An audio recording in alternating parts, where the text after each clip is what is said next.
ایک تقریر پیش کرنا چاہتا ہوں۔ الحمدللہ وحدہ والصلاة والسلام علی من لا نبی بعدہ اما بعد۔ انسان نے سمجھا ہے محمد صلی اللہ علیہ وسلم کی بدولت، انسان نے سمجھا ہے محمد صلی اللہ علیہ وسلم کی بدولت آزادی فطرت بھی، مساوات بشر بھی۔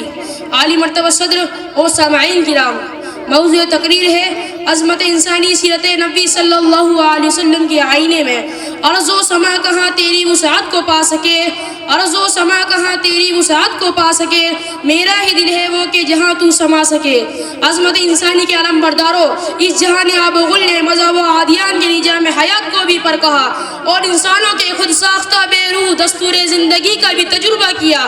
کبھی عالم انسانی شہنشاہیت و ملوکیت کے ازداوا کو لقمہ تر بنا، کبھی سرمایہ داروں کی بھٹیاں اس کی مقدر بن گئی، کبھی کارل مارکس و لینن کی روشنی کردہ کمیونزم کی چتا پر اولاد آدم کی اخوت و محبت، امن و شانتی اور صلح و آشتی کے مقدس دیوی بھیڑ چڑھا دی گئی۔ تاریخ شاہد ہے کہ 12 چنگیز کی چنگیزی، علاقوں کی قہر انگیزی اور ہٹلر کی چیرہ دستی نے انسانیت کا منہ نوچا ہے۔ اسکندر و چنگیز کے ہاتھوں سے جہاں میں، اسکندر و چنگیز کے ہاتھوں سے جہاں میں 100 بار ہوئی حضرت انسا کی گبا چاک۔ علامہ سید سلیمان ندوی رحمۃ اللہ علیہ کی تحریر کی روشنی میں دیکھیے کہ ایک طرف شاہان عالم کی بادشاہ و شکوہ دربار ہے تو دوسری طرف سپہ سالاروں کی جنگی جھنکاریں ہیں، کہیں حکماں اور فلاسفروں کا متین گروہ ہے تو کہیں فاتحین عالم کی پور جلال صفیں ہیں۔ جہاں شورا کی بزمیں رنگی ہے وہیں دولت مندوں کی نرم گدیاں اور خنخناتی تجوریاں ہے۔ انسانی تاریخ میں ہزاروں قسم کی زندگیوں کے نمونے ہیں جنہوں نے اپنی تلوار کی نوک سے دنیا کی طبقے الٹ دیے ہیں، لیکن کیا انسانی عظمت کو فروغ دینے کے لیے انہوں نے کوئی نمونہ چھوڑا؟ کیا ان کی تلواریں میدان جنگ سے آگے بڑھ کر انسانی رفاقت کو بڑھانے کے لیے استعمال ہوئی؟ کیا انہوں نے عظمت انسانی کے لیے اونچ نیچ اور چھوٹے بڑے کا فرق ختم کیا؟ انہوں نے بازاروں اور راستوں میں امن و امان قائم کرنا چاہا لیکن دلوں کی بستی میں امن و امان قائم نہ کر سکے۔ انہوں نے ملک کا نظم و نسق درست کرنے کی کوشش کی لیکن روح کا مملکت کا نظم و نسق ان سے درست نہ ہو سکا۔ لیکن رسول اللہ صلی اللہ علیہ وسلم کی زندگی کو دیکھیے کہ آپ صلی اللہ علیہ وسلم نے صرف 30 سال کی قلیل مدت میں وہ کارہائے نمایاں انجام دیے جن سے آج تک دنیا انسانیت کو حاصل ہے۔ عظمت انسانی کے علم بردار حضرت محمد صلی اللہ علیہ وسلم نے انسانی دنیا کو یہ پیغام دیا کہ انسانی چبستائے کائنات کا ایک پھول نہیں بلکہ گلدستہ کائنات ہے۔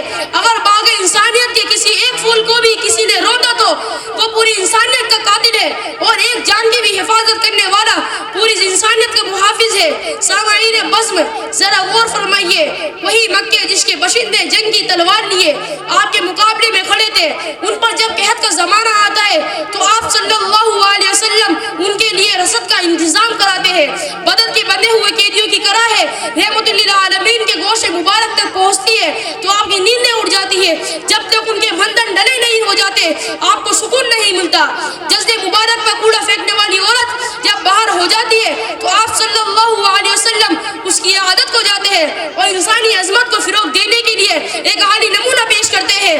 مگر افسوس افسوس آج انسانیت ایک بار پھر وہیں پہنچ چکی ہے جہاں سے موسیٰ نے انسانیت صلی اللہ علیہ وسلم نے اسے نکالا تھا۔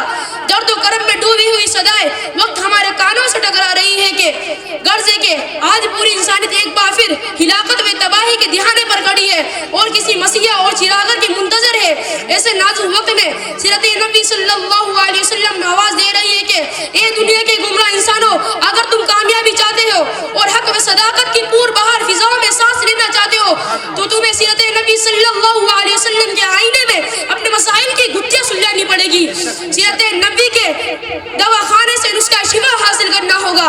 حیات نبی کے چشمہ شافی سے آب حیات کو اپنی کشتی ویرہ کو سیرپ کرنا ہوگا، تب جا کر زندگی کی سوکھی کھیتیاں لہرا اٹھے گی اور عظمت انسانی کے پھول کھلیں گے۔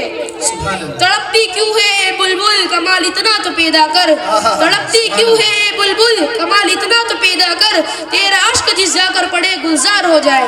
میں اپنی تقریر انہی چند کلمات کے ساتھ ختم کرتا ہوں۔ وما علینا البلاغ۔ السلام علیکم۔